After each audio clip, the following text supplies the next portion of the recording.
Today, we're going to be talking about the magnetic nail display set, and this will help you set up your tips and get ready for any kind of art magic. So this is a multi-piece set. You will get 5 white and 5 black.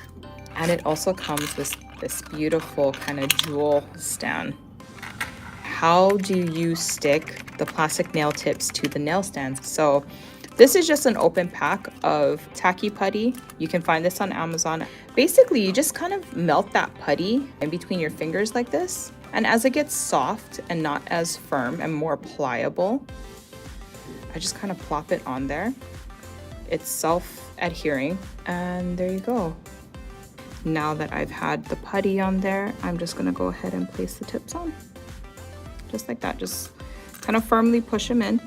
Anything that you would pretty much do on your natural nail, you can do on this.